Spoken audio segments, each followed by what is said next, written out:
¿Hay casos en que un aumento de la igualdad constituye una mala noticia para la sociedad? Veámoslo.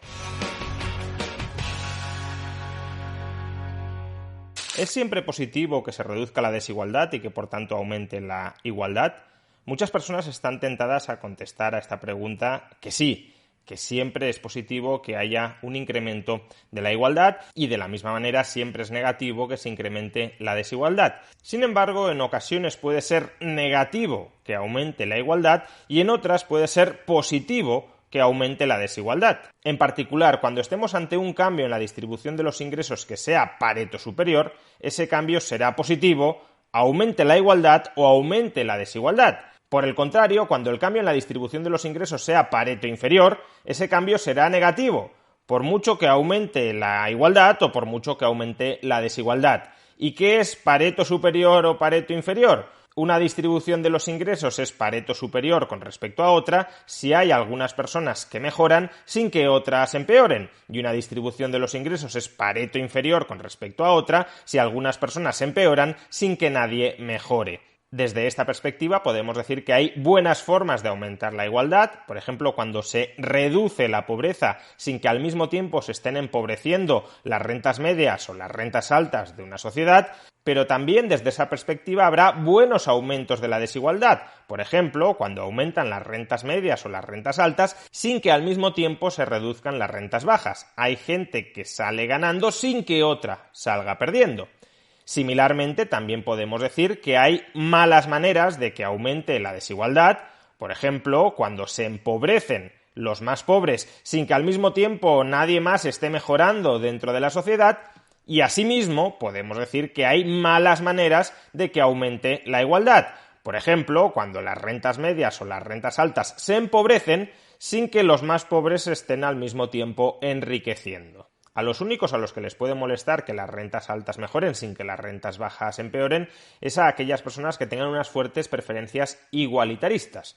Los podríamos etiquetar bajo el adjetivo de envidiosos. Y de la misma manera, a los únicos a los que les puede molestar que las personas de rentas bajas mejoren sin que las personas de renta alta empeoren es a aquellas que tengan unas fuertes preferencias desigualitarias. Los podríamos etiquetar con el adjetivo de elitistas. Dejando fuera a envidiosos y a elitistas, en general coincidiremos en que puede haber buenos aumentos de la igualdad y también de la desigualdad, y que puede haber malos aumentos de la desigualdad y también de la igualdad. Concretamente, cuando la igualdad se consiga empobreciendo a todo el mundo, pero empobreciendo sobreproporcionalmente a los ricos frente al empobrecimiento de los pobres, ese aumento de la igualdad será un mal aumento de la igualdad, un aumento negativo de la desigualdad. En filosofía se desdeña esta defensa ramplona del igualitarismo, más igualdad empobreciendo a los ricos pero no enriqueciendo a los pobres, con la llamada objeción de la nivelación hacia abajo. La igualdad conseguida nivelando a todo el mundo al mínimo no es una igualdad que merezca ser perseguida. Ahora bien, ¿cuán común es ese incremento de la igualdad que se consigue empobreciendo a los ricos sin enriquecer a los pobres? Estamos hablando de algo que ocurre excepcionalmente y que por tanto no tiene ninguna relevancia práctica en los debates sobre si debemos perseguir más igualdad o menos igualdad. Pues no. De acuerdo con el historiador Walter Scheidel, en su famoso libro El Gran Nivelador, las grandes reducciones de la desigualdad a lo largo de la historia de la humanidad solo se han conseguido o con violencia generalizada o con catástrofes naturales, es decir, no mejorando el nivel de vida de los más pobres, sino empobreciendo masivamente, en muchas ocasiones incluso asesinando a los más ricos. No es que toda ola de violencia masiva o toda catástrofe natural tienda a incrementar la igualdad, pero siempre que se ha aumentado la igualdad de manera exagerada en la historia de la humanidad ha sido o con violencia masiva o con catástrofes naturales. Y justamente en el año 2020 atravesamos una de esas catástrofes naturales, como fue una pandemia mundial. ¿Y qué ha ocurrido con la igualdad o con la desigualdad a lo largo de la pandemia? Pues en muchos países occidentales la desigualdad se incrementó con la pandemia. ¿Por qué motivo? Pues porque la pandemia empobreció especialmente a los más pobres. Las profesiones mejor remuneradas antes de la pandemia eran aquellas que durante la pandemia pudieron digitalizarse con mayor facilidad.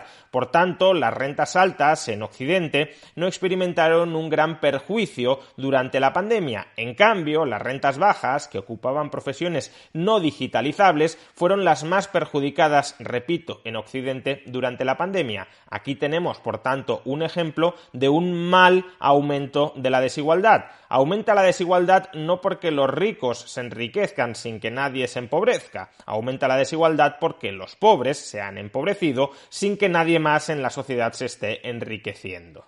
Sin embargo, en otras partes del mundo, lo que aumentó durante los meses más dolorosos de la pandemia, durante los meses del confinamiento, no fue la desigualdad, sino que lo que aumentó fue la igualdad. En una reciente investigación titulada precisamente «La desigualdad en la India se redujo durante el COVID», los autores concluyen que si bien la pobreza extrema se multiplicó en la India durante los meses del confinamiento, la pobreza extrema en las ciudades, definiendo pobreza extrema como aquel porcentaje de la población que ingresa diariamente menos de $1,9, la pobreza extrema en las ciudades se incrementó desde el 40 al 70% de la población de la India y la pobreza rural se incrementó desde el 60 al 80%. Un auténtico desastre, es decir, todo el mundo empeoró de manera muy considerable en la India.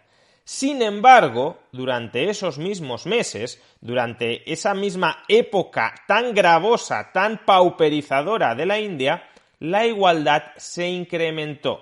El diferencial de ingresos entre el cuartil más pobre de la población y el cuartil más acaudalado de la población en la India se estrechó durante esos meses de confinamiento. Y todo esto incluso antes de considerar las transferencias públicas. Es decir, que no se trata de que los ingresos de los pobres cayeran menos que los de los ricos por las transferencias públicas. Estas ayudaron adicionalmente, pero incluso sin transferencias públicas este fenómeno se dio. ¿Y por qué se dio? Pues fundamentalmente por dos motivos. El primero es que las rentas del capital que proceden de los beneficios empresariales tienen una mayor presencia entre los ingresos del cuartil más acaudalado de la India que entre los ingresos del cuartil más pobre. Eso sucede en la India y en todas partes. Y como las rentas del capital se contrajeron durante esos meses de la pandemia, porque los beneficios de muchas empresas se desplomaron o incluso entraron en pérdidas, pues los ingresos derivados de las rentas del capital, la caída de los ingresos derivados de las rentas del capital afectó sobreproporcionalmente más al cuartil más acaudalado de la India